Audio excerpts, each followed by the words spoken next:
بسم اللہ الرحمن الرحیم۔ السلام علیکم دوستو۔ ایک مرتبہ شیطان لعین کی آپ صلی اللہ علیہ وسلم سے ملاقات ہوئی اور شیطان حضور اقدس صلی اللہ علیہ وسلم کے پاس حاضر ہوا۔ آپ صلی اللہ علیہ وسلم نے اس سے بہت ساری باتیں کی تو آپ صلی اللہ علیہ وسلم نے اس سے ایک سوال پوچھا کہ یہ بتاؤ تمہارے دوست کون سے لوگ ہیں، یعنی انسانوں میں سے تمہیں لوگ سب سے زیادہ کون سے لوگ پسند ہیں جو تمہارے دوست ہو؟ تو شیطان نے 10 آدمیوں کے نام بتائے کہ یہ میرے سب سے زیادہ پسندیدہ دوست ہیں، یعنی میں ان سے دوستی کرتا ہوں۔ وہ 10 قسم کے آدمی کون سے ہیں، وہ 10 بری صفات کیا ہیں جو شیطان کو بھی پسند ہیں، میں آپ کے سامنے بیان کرتا ہوں۔ اگر یہ آپ میں پائی جاتی ہے تو کوشش کریں ان 10 میں سے کوئی بھی اگر ہمارے اندر موجود ہے یا ہمارے معاشرے کے اندر یا اسی طرح ہمارے گھروں کے اندر اگر موجود ہے تو کوشش کر کے آہستہ آہستہ ہم اسے ختم کرنے کی کوشش کریں۔ کہیں ایسا نہ ہو کہ جب ہم حشر میں کھڑے ہوں اللہ تعالیٰ کے سامنے تو ہمارا شمار بجائے مسلمانوں میں ہونے کے اللہ کے دوستوں میں ہونے میں کہیں ہمارا شمار شیطان کے دوستوں میں نہ ہو جائے۔ اگر پھر اس طرح ہوا تو یہ سودا یہ بالکل گھاٹے کا سودا ہے، یہ میرے لیے آپ کے لیے خسارے کا باعث ہے۔ تو ہمیں کوشش کرنی چاہیے ان 10 صفات کو اپنے اندر پیدا نہیں ہونے دینا۔ شیطان نے سب سے پہلے جس شخص کا نام لیا، شیطان نے کہا نبی اکرم صلی اللہ علیہ وسلم کے سامنے کہ ظالم بادشاہ میرا سب سے بڑا دوست ہے۔ اب دیکھیں کہ جس شخص کو اللہ تعالیٰ نے بادشاہ بنایا، اب اس سے لازمی نہیں بادشاہ، جس شخص کو بھی اللہ نے کسی جگہ پر انتظامی عہدے پر بڑا بنایا، اللہ نے کسی آفس میں یا اسی طرح کسی دوسری جگہ پہ اللہ نے اگر کسی شخص کو بڑا بنایا، حاکم بنایا اور وہ اپنے رعایا پر جو اس کے انڈر افراد کام کرتے ہیں اگر وہ ان پہ ظلم کرتا ہے تو وہ بھی اسی وعید میں شمار ہوگا۔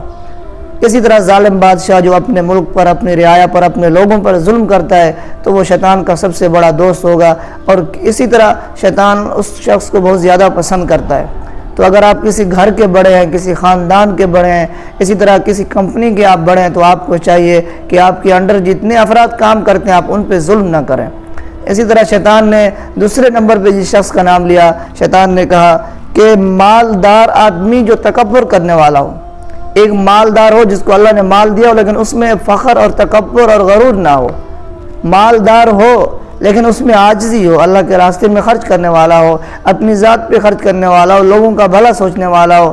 اسی طرح مالدار ہو اور لوگوں کا احساس کرنے والا ہو، ایسا آدمی نہیں بلکہ وہ مالدار جو تکبر کرنے والا ہو، جو صرف اپنی ذات کی بڑائی میں مبتلا ہو، اپنے فخر میں مبتلا ہو، اپنے علاوہ کسی کو کچھ نہ سمجھتا ہو، تو ایسا مالدار بھی شیطان کا دوست ہے۔ تیسرے نمبر پر شیطان نے کہا خیانت کرنے والا میرا دوست ہے۔ اب دیکھیں ہمارے معاشرے میں کتنے لوگ ایسے ہیں جو امانتوں کی پاسداری کرتے ہیں، جو امانت کو صحیح ادا کرتے ہیں۔ ہمارے معاشرے میں کتنے لوگ ہیں، اگر ہم اپنے معاشرے پہ غور کریں تو بہت کم لوگ نظر آئیں گے جو امانت کا خیال کرتے ہیں، امانت کی پاسداری کرتے ہیں۔ چوتھے نمبر پہ شیطان نے کہا کہ شراب پینے والا آدمی میرا دوست ہے۔ ہم دیکھ لیں ہمارے معاشرے میں ہمارے بڑے بڑے لوگ، ہمارا جو بڑا طبقہ ہے، امیر طبقہ یا اسی طرح فرسٹ کلاس لوگ ہیں ہمارے، وہ اپنی شادیوں میں اپنی خوشیوں میں شراب کو پانی کی طرح استعمال کرتے ہیں، حالانکہ شراب پینے والا حدیث مبارکہ میں آیا کہ قیامت کے دن یا حشر میں جنت کی خوشبو سے بھی محروم رہ جائے گا۔ یہ وہ بد نصیب لوگ ہوں گے جو شراب پینے کے بعد اگر کسی نے اسی طرح جوانی میں یا غلطی میں مبتلا ہو کر شراب پی لی لیکن اس کے بعد ہمیشہ کے لیے پکی توبہ کر لی تو ایسا شخص تو اس وعید سے نکل جائے گا، لیکن شراب پینے کے بعد اس نے توبہ نہیں کی اور اسی حالت میں دنیا سے چلا گیا تو یہ شیطان کا دوست ہوگا اور اس کا خاتمہ خراب ہوگا۔ 5ویں نمبر پر شیطان نے جس شخص کا نام لیا کہ غیبت کرنے والا میرا دوست ہے۔ دوستو غیبت بہت بڑا اور آسان گناہ ہے، یہ اتنا آسان گناہ ہے کہ اس کے لیے آپ کو کہیں ہلنا نہیں پڑتا، کہیں محنت نہیں کرنی پڑتی، بس آپ زبان سے کسی کی غیبت بیان کر دیں آپ اس گناہ میں مبتلا ہو گئے۔ آج آپ دیکھ لیں ہم اپنے معاشرے کو دیکھ لیں کتنے لوگ ایسے ہیں جو دوسروں کی غیبت نہیں کرتے، حتیٰ کہ ہماری مسجدوں میں ہمارے نمازی حضرات پرہیزگار حضرات جب 3-4 مل کے بیٹھتے ہیں تو جو شخص حاضر نہ ہو موجود نہ ہو اس کی غیبت شروع ہو جاتی ہے۔ اسی طرح 2-3 دوست بھی کہیں مل کے بیٹھ جائیں وہ بھی اپنے دوسرے دوستوں کی غیبت شروع کر دیتے ہیں۔ تو غیبت سے بچنا چاہیے۔ اگر کہیں پہ غیبت ہو رہی ہو تو انسان کو پہلے تو چاہیے کہ روک دے کہ بھائی آپ لوگ غیبت نہ کرو۔ اگر انسان میں روکنے کی ہمت طاقت نہیں ہے تو انسان وہاں سے اٹھ کر چلا جائے، اس لیے غیبت سے بچا جائے۔ قرآن مجید کے اندر بھی ارشاد فرمایا اللہ تعالیٰ نے کہ غیبت کرنے والا ایسے ہے جیسے اپنے مردہ بھائی کا گوشت کھانے والا۔ کتنی بری بات ہے کہ ایک آدمی انسان کا گوشت کھائے اور وہ بھی اپنے مردہ بھائی کا۔ تو غیبت اتنی بری چیز ہے جس طرح یہ چیز بری ہے۔ چھٹے نمبر پہ شیطان نے کہا بدکاری کرنے والا، زنا کرنے والا، یعنی اگر کوئی شخص ایسا ہے جو زنا کرتا ہے، بدکاری کرتا ہے، اگر کوئی عورت ایسی ہے جو زنا میں مبتلا ہے، بدکاری میں مبتلا ہے، تو یہ بھی شیطان کے دوست ہوں گے۔ ساتویں نمبر پہ شیطان نے کہا یتیموں کا مال کھانے والا بھی میرا دوست ہوگا۔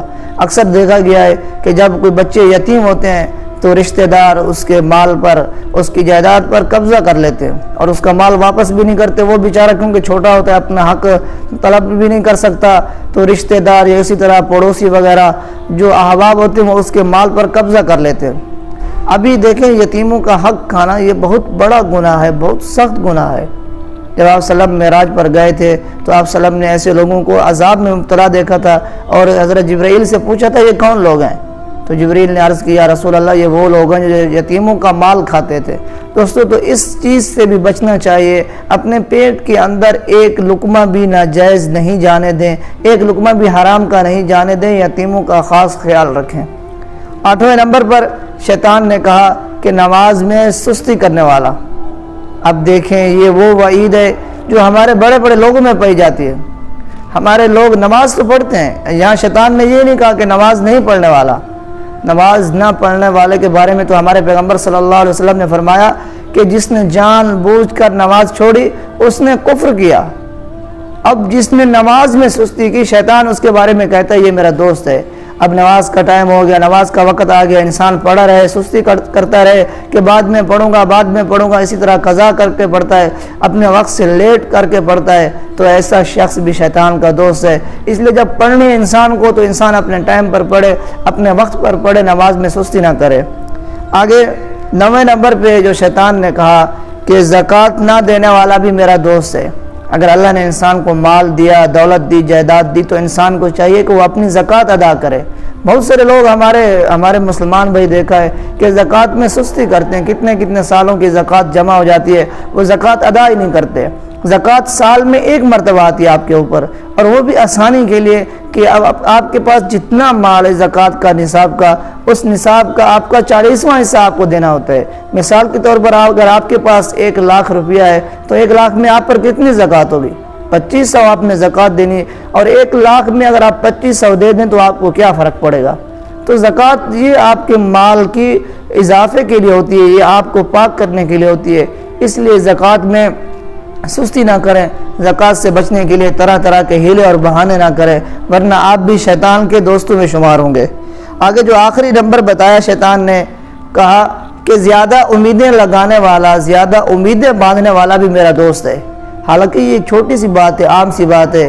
شیطان نے کہا زیادہ امیدیں باندھنے والا، کوئی بڑی بات نہیں ہے زیادہ امیدیں لگانا انسان کو۔